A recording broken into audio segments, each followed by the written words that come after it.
నమస్తే, welcome to four sides TV. నేను రేవతి. ముందుగా హెడ్లైన్స్ చూద్దాం. ఢిల్లీ వెళ్లిన రాహుల్, రేవంత్ తాజా రాజకీయాలపై చర్చ.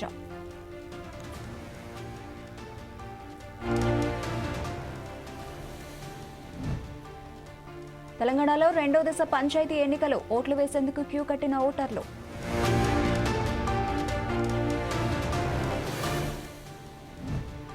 నెల్లూరులో మేయర్ రాజీనామా, పదవి నుండి వైదొలిగిన శ్రావంతి.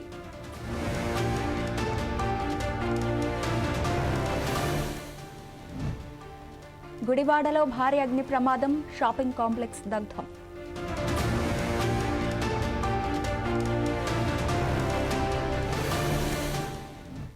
నేడు భారత్ సౌత్ ఆఫ్రికా మూడో టీ20 ధర్మశాల వేదికగా జరగబోతున్న మ్యాచ్.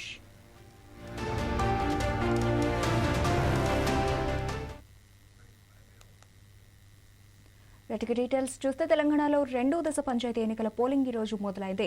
ఉదయం 7 గంటలకు మొదలైన పోలింగ్ మధ్యాహ్నం 1 గంట వరకు జరగనుంది. ఆపై ఓట్ల లెక్కింపు కొనసాగుతోంది. ఓట్ల రెండో విడత 3,911 పంచాయతీలు, 29,917 వార్డులకు ఎన్నికలు జరుగుతున్నాయి. ఇందులో సర్పంచ్ పదవులకు 12,782 మంది అభ్యర్థులు పోటీ పడుతున్నారు. వార్డుల బరిలో 71,071 మంది అభ్యర్థులు పోటీలో ఉన్నారు. నిర్మల్ జిల్లాలో ఓటు వేసేందుకు ఓటర్లు క్యూ కట్టారు.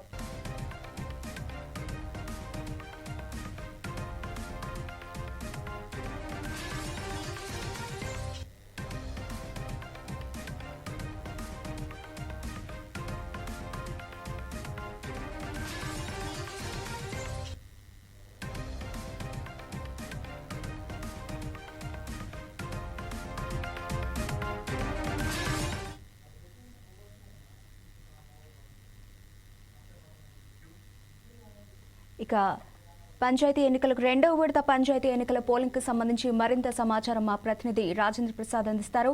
రాజేంద్ర ప్రసాద్, చెప్పండి, అక్కడ ఓటింగ్ శాతం ఎంతవరకు నమోదైంది? పోలింగ్ ఏ విధంగా జరుగుతోంది? సెకండ్ ఫేజ్ గ్రామ పంచాయతీ ఎన్నికల ప్రక్రియ ఉదయం 7 గంటలకే ప్రారంభమైంది. తెలంగాణ వ్యాప్తంగా కూడా రెండో దశ ఎన్నికలకు సంబంధించి భారీ భద్రతా చర్యలు చేపట్టారు. ఇటు ప్రభుత్వం అటు ప్రతిపక్షాలు కూడా ప్రతిష్టాత్మకంగా ఈ రెండో దశ పోలింగ్ ను మాత్రం తీసుకుంటుగా కనిపిస్తా ఉంది. ఎక్కడ కూడా ఇటు అధికార ప్రతిపక్ష పార్టీలతో పాటు స్వతంత్ర అభ్యర్థులు కూడా భారీగానే ఈ సర్పంచ్ వార్డు పదవుల కోసం పోటీ పడుతున్న పరిస్థితి కనపడతా ఉంది. తెలంగాణ వ్యాప్తంగా కూడా పెద్ద ఎత్తున అంటే పోలీస్ బలగాలు మోహరించి పోలింగ్ కేంద్రాల వద్ద ఎలాంటి అవాంఛనీయంగా జరగకుండా ఉండేందుకు కూడా విస్తృతమైన చర్యలు చేపట్టారు. అయితే రెండో దశ పోలింగ్ లో మాత్రం ఎక్కడైనా పొరపాటు జరిగే అవకాశం ఉన్నట్టుగా భావించిన నేపథ్యంలోనే ముందుగానే వందల సంఖ్యలో పోలీసులు మోహరించిన పరిస్థితి కూడా కనిపిస్తుంది. ఇటు ఉమ్మడి ఖమ్మం జిల్లాను పరిశీలిస్తే మాత్రం అత్యధికంగా ఏజెన్సీ ప్రాంతాలు, ఏజెన్సీ గ్రామాలు ఉండడంతో ఒకరోజు ముందుగానే పోలీసులు ఆయా ప్రాంతాల్లో మోహరించి పటిష్టమైన చర్యలు చేపట్టారు. ఖమ్మం, భద్రాద్రి కొత్తగూడెం జిల్లాల్లో మాత్రం ఉదయం 7 గంటలకే పోలింగ్ స్టార్ట్ అయింది. 10 గంటల వరకు కూడా పోలింగ్ సరళిని పరిశీలించే మాత్రం 29% పోలింగ్ జరిగింది. మొత్తం మీద ఇక్కడ కూడా అంటే మొదటి దశలో పోలింగ్ లో మాత్రం 86% ఉమ్మడి ఖమ్మం జిల్లాలో పోలింగ్ జరిగింది. రెండో దశలో పోలింగ్ పర్సెంటేజ్ పెంచడం కోసం అధికార యంత్రాంగాలు మరిన్ని చర్యలు చేపట్టాయి. 90% పోలింగ్ జరిగే అవకాశం ఉన్నట్టుగా మాత్రం అధికార యంత్రాంగం ఇస్తుంది. ఇప్పటికే ఖమ్మం జిల్లాలోని తిరుమలపాలెం మండలం, ఇటు నేలకొండపల్లి, భద్రాద్రి జిల్లాలో చంద్రుగొండ, మనుగూరు ప్రాంతంలో పినపాక ప్రాంతాల్లో మాత్రం కొన్ని సంఘటనలు చోటు చేసుకున్నాయి. చెదురుమెదురు సంఘటనలు చోటు చేసుకున్నాయి తప్ప ఇతర ఎలాంటి సంఘటనలు కూడా చోటు చేసుకోలేదు. మరికొన్ని ప్రాంతాల్లో కూడా ఈ అధికార పార్టీతో పాటు ప్రతిపక్ష పార్టీల కార్యకర్తల నాయకుల మధ్య ఘర్షణ మాత్రం జరిగింది. పాలేరు నియోజకవర్గంలో మాత్రం స్వతంత్ర అభ్యర్థులను అధికార పార్టీ కాంగ్రెస్ అభ్యర్థి వర్గాల మధ్య జరిగిన ఘర్షణలో మాత్రం గడ్డివాములు దగ్ధమయ్యాయి. 4గురికి తీవ్రంగా గాయాలయ్యాయి. అక్కడ పరిస్థితిని పోలీసులు అదుపులోకి తీసుకురావడం జరిగింది. ఆందోళనకారులను కూడా అదుపు చేశారు. ఇతర ప్రాంతాల్లో కూడా అల్లర్లు జరిగే అవకాశం ఉండడంతో పోలీసులు ఎక్కువ కూడా మోహరించి అక్కడ అవాంఛనీయంగా జరగకుండా ముందస్తు చర్యలు తీసుకుంటే పరిస్థితి కనపడుతూ ఉంది. ఖమ్మం జిల్లా కలెక్టర్ దురిశెట్టి అనుదీప్, భద్రాద్రి జిల్లా కలెక్టర్ జితేష్ పాటిల్ పర్యవేక్షణలో ఈ రెండో దశ పోలింగ్ ప్రక్రియ మాత్రం ప్రశాంతంగానే జరుగుతున్నట్టుగా ఇప్పటివరకు ఉన్న సమాచారం ఉంది. అయితే ఎక్కడైనా సంఘటనలు జరిగే పరిస్థితి అవకాశాలు ఉన్నట్టుగా భావించే నేపథ్యంలో అక్కడ ముందస్తుగానే పోలీస్ బలగాలు మోహరించి అయితే వెబ్ కాస్టింగ్ సిస్టమ్ ద్వారా అన్ని పోలింగ్ స్టేషన్ లో జరుగుతున్న ఓటింగ్ తీరును కూడా జిల్లా అధికార యంత్రాంగం మానిటరింగ్ చేస్తూ పరిశీలిస్తూ అక్కడ సిబ్బందికి కూడా సూచనలు ఇస్తున్న పరిస్థితి కనపడుతుంది. రెండో దశలో మాత్రం తమ అంటే పట్టు సాధించేందుకు అధికార party at the same time ప్రతిపక్ష పార్టీలు కూడా పట్టు సాధించేందుకు అవసరమైన అన్ని చర్యలు తీసుకుని ఆ రకంగానే ప్రచార కార్యక్రమాలు కూడా నిర్వహించాడు. ఖమ్మం, భద్రాద్రి కొత్తగూడెం జిల్లా 2 జిల్లాల పరిధిలో 14 మండల పరిధిలో ఉన్న గ్రామ పంచాయతీలలో ఎన్నికలు జరుగుతుంది. ఇప్పటికే దాదాపుగా 30% ఏకగ్రీవమయ్యాయి. మిగతా వార్డులకు సర్పంచ్ స్థానాలకు కూడా ఎన్నికలు నిర్వహిస్తున్న పరిస్థితి కనపడుతుంది. దాదాపుగా అన్ని ప్రాంతాల్లో కూడా ఇప్పటికే ప్రచార కార్యక్రమం నిర్వహించి గెలుపు కోసం ఎదురు చూస్తున్న నేపథ్యంలో జరుగుతున్న పోలింగ్ విధానాన్ని కూడా స్థానిక శాసనసభ్యులు, ప్రతిపక్ష ప్రధాన పార్టీలకు చెందిన నాయకులు కూడా పరిశీలిస్తున్న పరిస్థితి కనపడుతూ ఉంది.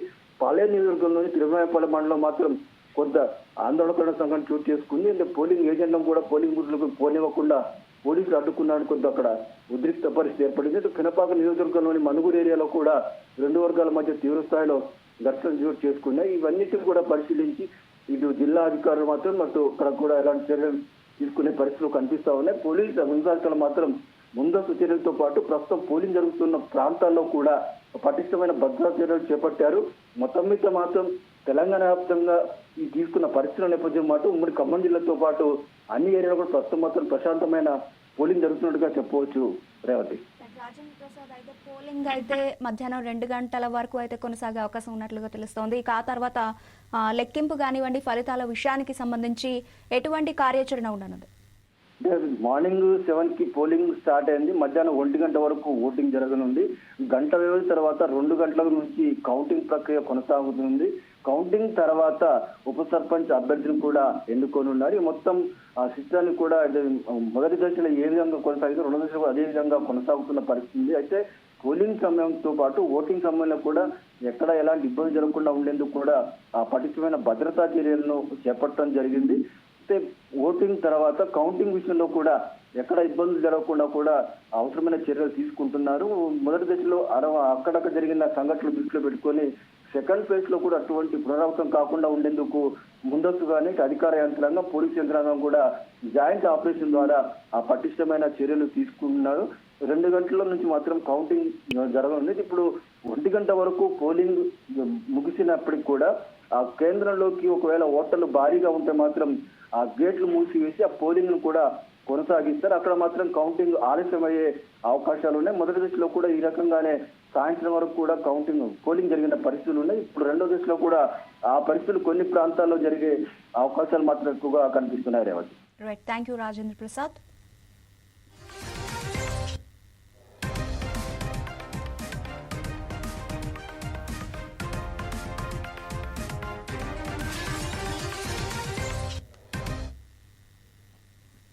కృష్ణా జిల్లా గుడివాడలో ఈరోజు తెల్లవారుజామున భారీ అగ్ని ప్రమాదం సంభవించింది. పట్టణంలోని నెహ్రూ చౌక్ సెంటర్లో ఉన్న ఒక షాపింగ్ కాంప్లెక్స్ లో మంటలు చెలరేగి పలు దుకాణాలు దగ్ధమయ్యాయి. ఈ ఘటనలో భారీగా ఆస్తి నష్టం వాటిల్లినప్పటికీ తెల్లవారుజామున జరగడంతో ప్రాణ నష్టం తప్పింది. వివరాలకు వెళితే నెహ్రూ చౌక్లోని షాపింగ్ కాంప్లెక్స్ లో ఉన్న ఒక సెల్ ఫోన్ దుకాణంలో మొదట మంటలు చెలరేగాయి. చూస్తూ ఉండగానే అవి పక్కనే ఉన్న ఇతర దుకాణాలకు వేగంగా వ్యాపించాయి. దట్టమైన పొగ, అగ్ని కిలాలు ఎగిసిపడడంతో సమీప ప్రాంతాల ప్రజలు భయాందోళనలకు గురై ఇళ్ల నుంచి బయటకు పరుగులు తీశారు.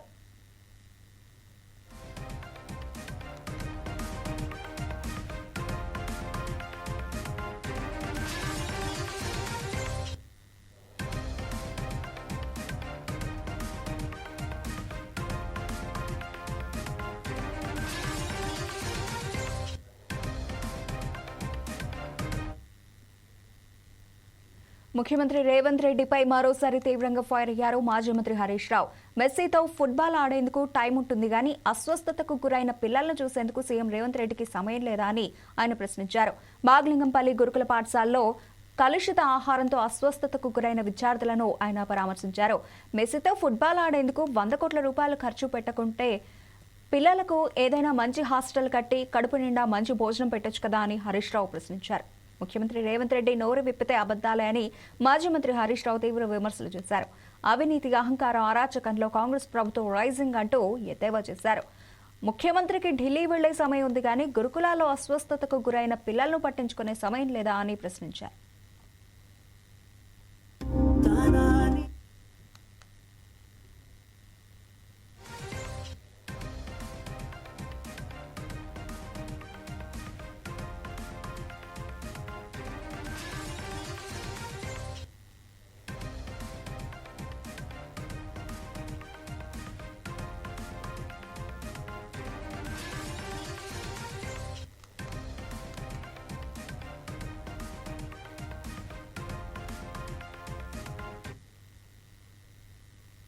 దివ్యాంగులకు చాలా మంచి టాలెంట్ ఉంటుంది, కానీ వారికి అవకాశాలు రావు అని కేంద్ర మంత్రి కిషన్ రెడ్డి అన్నారు. దివ్యాంగులైన చిన్నపిల్లలను నిరుత్సాహపరచకుండా ప్రోత్సహించాలన్నారు. రైల్వే స్టేషన్లు, బస్టాండ్లు, ఎయిర్పోర్టులో దివ్యాంగుల సౌకర్యం కోసం ప్రత్యేక ఏర్పాట్లు చేసేలా మోదీ ప్రభుత్వం చట్టం చేసిందని చెప్పారు. ప్రధాని మోదీ వచ్చాక వికలాంగులను దివ్యాంగులుగా మార్చారని తెలిపారు. దివ్యాంగులను దూషిస్తే కఠిన చర్యలు తీసుకుంటామని హెచ్చరించారు.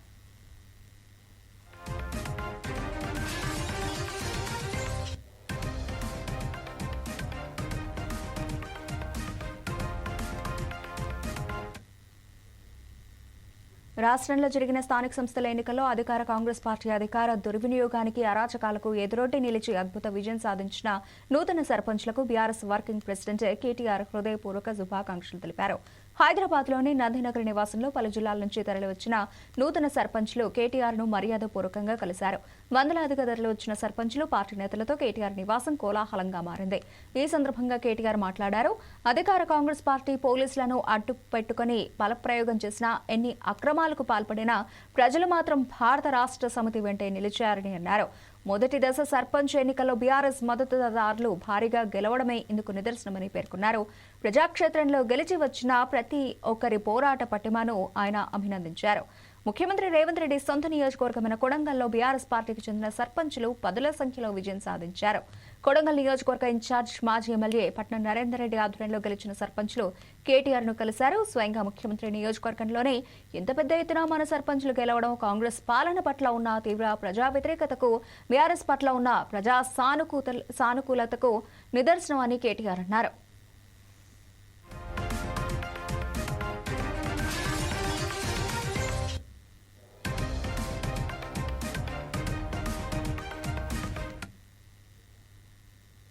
అమరావతి నిర్మాణంలో శంకర్ విలాస్ బ్రిడ్జ్ భాగం కాదా అని ప్రశ్నించారు వైసీపీ నేత, మాజీ మంత్రి అంబటి రాంబాబు. గుంటూరులో నిర్మాణంలో ఉన్న శంకర్ విలాస్ బ్రిడ్జ్ నిర్మాణం పనులను వైసీపీ నేతలు అంబటి రాంబాబు, మోదుగుల వేణుగోపాలరెడ్డి పరిశీలించారు. గుంటూరు పట్టణానికి ఎంతో ప్రాముఖ్యత కలిగిన వంతెన శంకర్ విలాస్ బ్రిడ్జ్ అని మాజీ మంత్రి అంబటి రాంబాబు అన్నారు. పెరుగుతున్న ట్రాఫిక్ రద్దీని నియంత్రణ చేసేందుకు పాత బ్రిడ్జ్ ని కూల్చివేశారన్నారు. లక్ష కోట్ల రూపాయలతో అమరావతి నిర్మాణానికి ఖర్చు చేస్తున్న ప్రభుత్వం బ్రిడ్జ్ నిర్మాణం కోసం 200 కోట్ల రూపాయలు ఖర్చు చేయలేదా అని ప్రశ్నించారు.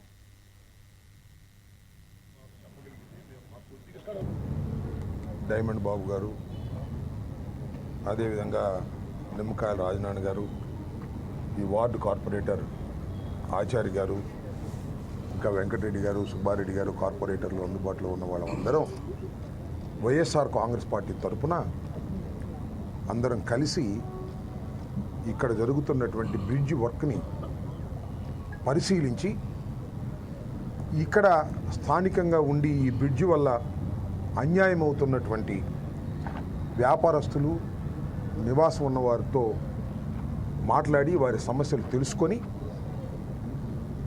మీడియా ద్వారా ప్రభుత్వాన్ని కొన్ని ప్రశ్నలు వేయాలనే ఉద్దేశంతో మేము ప్రధానంగా రావడం జరిగింది.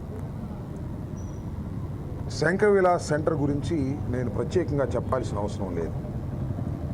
గుంటూరు పట్టణంలో చాలా అతి ప్రాముఖ్యత సంతరించుకున్నటువంటి ప్రాంతం ఇది. చాలా బిజినెస్ సెంటర్. ఈ సెంటర్ ఒక్కరోజు అభివృద్ధి చెందింది కాదు, దినదిన ప్రవర్ధమానంగా అభివృద్ధి చెందింది. 1958లో ఇక్కడ బ్రిడ్జ్ చేశారు. అప్పుడు దాకా ఈ బ్రిడ్జ్ లేదు, గేటే చరిత్రలో. 58లో వేసిన తర్వాత ట్రాఫిక్ పెరిగిపోయింది, పట్టణం పెరిగిపోయింది. ఈ వైపునంతా గుంటూరు 2 వైపునంతా కూడా చాలా అభివృద్ధి జరిగింది ఈ బ్రిడ్జి వల్ల. ఈ బ్రిడ్జి వయసు మళ్ళీపోలేదు, వయసు వాస్తవానికి మళ్ళీ చాలా స్ట్రాంగ్గా ఉంది. ఎందుకంటే పగలు కొట్టినప్పుడు చూసిన వాళ్ళు చెప్పారు చాలా స్ట్రాంగ్గా ఉంది. ఇంకా 10-15 సంవత్సరాలు కూడా పని చేయగలిగినంత స్ట్రాంగ్గా ఉందని విన్నాను. అయితే ప్రస్తుతం ఉన్నటువంటి దేశం అంటే మట్టి కాదు అన్నాడు గురజాడ. ఈ రోజున గుంటూరు పట్టణ ప్రజలకి, ఈ ప్రజల సౌకర్యార్థం కట్టినటువంటి శంకర్ విలాస్ బ్రిడ్జి షష్ఠీ పూర్తి నిండిందనేటువంటి ఒక అకాల కారణంతో దాన్ని పడగొట్టారు. దాని మీద అసలుకి ఒక కమిటీ వేసి బ్రిడ్జి శిథిలావస్థ స్థితిలో ఉందా, ఈ బ్రిడ్జి పట్టేసి సేతు బంధు అనేటువంటి కార్యక్రమం కింద రైల్వేస్ డిపార్ట్మెంట్ ఇచ్చిన డబ్బుల్ని తీసుకురావాలనేటువంటిది లేకుండా ఏదో ఒక 80 కోట్లు వస్తున్నాయి కనుక ఇది పడేశారు. అంటే మనుషులు మరిచారు, బ్రిడ్జి మటుకు గుర్తుకొచ్చింది వాళ్ళకి. ఈ ప్రజలకు ప్రత్యామ్నాయం లేదు. బ్రాడీపేట 14వ రోడ్డు ఎన్నాళ్ళలో ఈ గుంటూరు పట్టణానికి అందుబాటులో ఉంది. దాన్ని ఓపెన్ చేద్దామని బుద్ధి జ్ఞానం లేకుండా ఇది పడేశారు. అది కూడా పర్మిషన్ లేకుండా, ప్రిన్సిపల్ చీఫ్ సెక్రటరీ పర్మిషన్ లేకుండా ఈరోజు అక్కడి నుంచి ఇక్కడ దాకా 900 మీటర్లు నడిస్తే నాకు 10 మంది పట్టుమని 10 మంది కార్మికులు కూడా కనపడలా. ఒక్క మిషనరీ కనపడింది, అది కూడా మేము వస్తున్నామని పనిచేస్తుంది. అంటే ఇది నాకు తెలిసిన ప్రకారం విజన్ 2047 అన్నాడు చంద్రబాబు నాయుడు.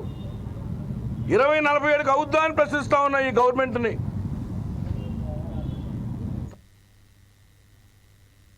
కాకినాడ జిల్లాలోని జగ్గంపేట కోఆపరేటివ్ సొసైటీ కార్యాలయం ఎదుట నూతనంగా ఏర్పాటు చేసిన ఎరువుల గోడౌన్ జగ్గంపేట శాసనసభ్యులు జ్యోతుల నెహ్రూ ప్రారంభించారు. అనంతరం వ్యవసాయ శాఖ జగ్గంపేట సబ్ డివిజన్ ఆధ్వర్యంలో రైతులకు యూరియా కార్డులు పంపిణీ చేశారు. రైతులకు యూరియా ఎరువులు పంపిణీలో పారదర్శకత, క్రమబద్ధీకరణను తీసుకువచ్చే విధంగా ఈ యూరియా కార్డులు పంపిణీ నిర్వహిస్తున్నామని ఎమ్మెల్యే అన్నారు. ప్రతి రైతుకు యూరియా కార్డు అందించి ఒక్కో ఎకరాకు 3 బస్తాల చొప్పున యూరియా అందిస్తామని అన్నారు. ఏదైతే అవసరం మేరకు వ్యవసాయానికి మెన్యూర్స్ వాడాలి అన్నదానికి అనుబంధంగా అందరికీ, రైతాంగానికి అందరికీ కూడా అందాలి అనేటటువంటి ఉద్దేశంతో వ్యవసాయ శాఖ ఒక మంచి నిర్ణయం తీసుకొని ఇవాళ రైతుకి మెన్యూర్ కార్డ్స్ ఇవ్వడం జరుగుతుంది. ఇందులో యూరియా ఎకరానికి ఎన్ని బస్తాలు వాడాలి, అలాగే ఏది ఎన్ని ఎకరాలు వాడాలి, ఎన్ని బస్తాలు వాడాలి అన్నది కూడా క్లియర్గా నిర్దేశించి దాన్నే సొసైటీ ద్వారా కానీ, రైతు భరోసా ద్వారా కానీ, ప్రైవేటు డిపోల ద్వారా కానీ ఇవ్వడం జరుగుతుంది. అయితే ఇవాళ కార్డు ఇస్తే ఈ కార్డు వల్ల కేర్సిటీ ఉంది కాబట్టి దీన్ని ఇస్తున్నారు అనేటటువంటి ఆలోచన ఏ రైతుకి రావాల్సినటువంటి అవసరం లేదు. ఎందుకంటే ఒక నిబంధన ప్రకారం అందరికీ అందాలనేటటువంటి ఆలోచనతో, బ్లాక్ జరగకూడదు అనేటటువంటి ఉద్దేశంతో ఏదో ఇన్ఫ్లుయెన్స్ ఉన్నటువంటి నాకు. మంచిర్యాల జిల్లా వేమనపల్లి మండల బీజేపీ అధ్యక్షుడు ఏట మధుకర్ మృతికి కారణమైన వారిని వెంటనే అరెస్ట్ చేయాలని డిమాండ్ చేశారు బీజేపీ జిల్లా అధ్యక్షుడు నగునూరి వెంకటేశ్వర్ గౌడ. ఏట మధుకర్ మృతి చెంది 2 నెలలు గడుస్తున్నా ఇప్పటికీ దోషులను పోలీసులు ఎందుకు పట్టుకోలేకపోయారని ప్రశ్నించారు. ఏట మధుకర్ మరణానికి కారణమైన వారు దర్జాగా రోడ్లపై తిరుగుతూ ఉంటే పోలీసులు మాత్రం చూసి చూడనట్టు వ్యవహరిస్తున్నారని మండిపడ్డారు. నిందితులు హైకోర్టు నుండి తెచ్చుకున్న యాంటీ సేఫ్టీ బెయిల్ను రద్దు చేసినప్పటికీ పోలీసులు నిందితులను అరెస్టు చేయకపోవడంపై పలు అనుమానాలు వ్యక్తమవుతున్నాయని తెలిపారు. ఏట మధుకర్ భారతీయ జనతా పార్టీ మండల పార్టీ అధ్యక్షుడు 10వ నెల 10వ తేదీ ఆత్మహత్య చేసుకుంటే ఇప్పటి వరకు కూడా పోలీసులు ఎలాంటి చర్య తీసుకోకపోవడం శోచనీయమని నేను తెలియజేస్తా ఉన్నాను. దీనికోసం అనేక దఫాలుగా ఏసీపీ గారు కావచ్చు, డీసీపీ గారు కావచ్చు, కమిషనర్ గారు కావచ్చు, నిన్ననే మా రఘునాథ్ వెన్నపల్లి గారు డీసీపీ గారిని కూడా కలిసి మరి ముద్దాయిలను అరెస్ట్ చేయాలని చెప్పి వినతి పత్రం ఇవ్వడం జరిగింది. కానీ పోలీసులు ఏమాత్రం ఈ కేసు విషయం లోపల పట్టించుకోకపోవడం శోచనీయం. ఏదైతే ముద్దాయిలు ఉన్నారో కేసు 10వ తేదీన రిజిస్టర్ అయితే వెంటనే 15వ తేదీ వాళ్ళు ఒక క్వాష్ పిటిషన్, ఒక బెయిల్ పిటిషన్ 2 హైకోర్టు లోపల దాఖలు చేసిండ్రు. క్వాష్ పిటిషన్ లోపల స్టే ఇస్తూ బెయిల్ పిటిషన్ విచారణ చేస్తూ A4 నుంచి A13 వరకు బెయిల్ ఇవ్వాలని హైకోర్టు తీర్పిచ్చింది. A1 to A3 బెయిల్ నిరాకరించింది హైకోర్టు. అదేవిధంగా హైకోర్టులో ఉన్నటువంటి క్వాష్ పిటిషన్ కూడా సుప్రీంకోర్టు గైడ్లైన్స్ మేరకు క్వాష్ పిటిషన్ లోపల స్టే ఇవ్వడం మీద భారతీయ జనతా పార్టీ ఆధ్వర్యం లోపల సుప్రీంకోర్టు లోపల స్పెషల్ లీవ్ పిటిషన్ దాఖలు చేయడం జరిగింది. గుంటూరులో కుమార్తె డ్రగ్స్ కి బానిస కావడంతో ఆత్మహత్య యత్నం చేసిన తల్లిని గుంటూరు ప్రభుత్వ ఆసుపత్రిలో ఈగల్ చీఫ్ ఆర్కే రవికృష్ణ, జిల్లా ఎస్పీ వకల్ జిందాలు పరామర్శించారు. ఆమె పరిస్థితి, వైద్యులను వివరాలు అడిగి తెలుసుకున్నారు. లాలాపేట చిన్న బజార్కి చెందిన ఇంటర్ విద్యార్థిని భూమిక డ్రగ్స్ కి బానిసైందని వారు అన్నారు.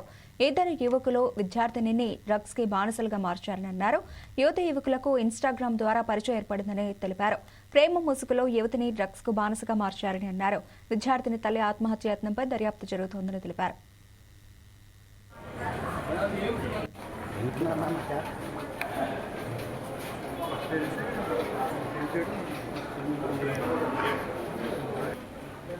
ఒక అన్ఫార్చునేట్ ఇన్సిడెంట్ జరిగింది. ఒక తల్లి అమ్మాయి మాట వినట్లేదని సూసైడ్ అటెంప్ట్ చేయడం జరిగింది. ఆమె ట్యాబ్లెట్స్ తీసుకుంటూ ఉంటారు.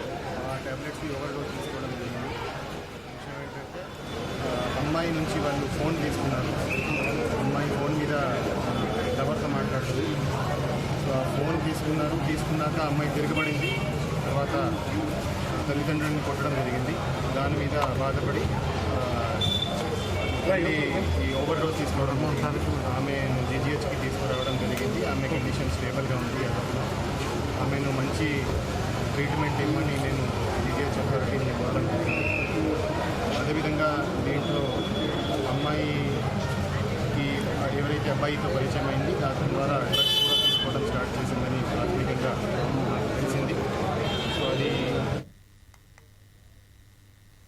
భద్రాద్రి కొత్తగూడెం జిల్లా మడుగూరులో వరుస దొంగతనాలతో దొంగలు హల్చల్ చేస్తున్నారు. తాజాగా సుందరయ్య నగర్లో నివాసముంటున్న ఓ బేకరీ యజమాని ఇంట్లో భారీ చోరీ జరిగింది. కేజీన్నర వెండి, 20,000 నగదు, విలువైన పట్టు చీరలను చోరీ చేశారు. అంతేకాదు సొంత ఇంట్లో ఉన్నట్లు మద్యం సేవించి అక్కడే పడుకుని ఉదయాన్నే వెళ్లారు. ఇంటి యజమాని కుటుంబ సభ్యులతో కలిసి బంధువుల వివాహానికి బెంగళూరుకు వెళ్లిన క్రమంలో ఈ ఘటన జరిగింది. బాధిత కుటుంబం జరిగిన సంఘటనపై స్థానిక పోలీస్ స్టేషన్లో ఫిర్యాదు చేశారు. కేసు నమోదు చేసిన పోలీసులు విచారణ చేపట్టారు.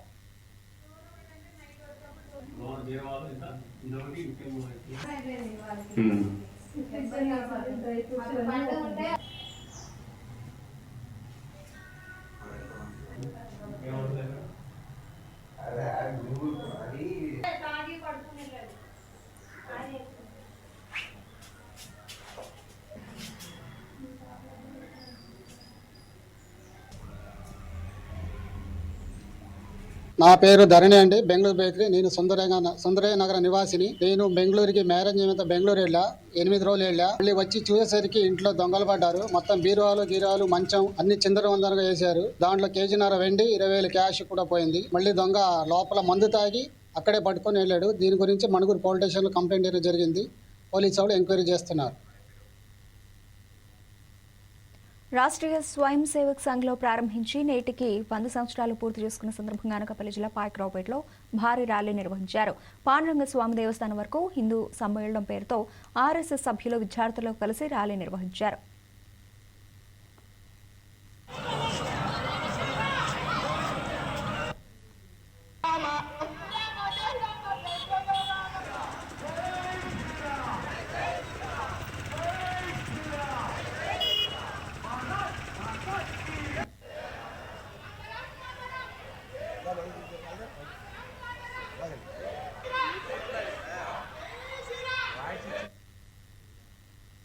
ఇవి bulletin updates. Keep watching 4 Sides TV.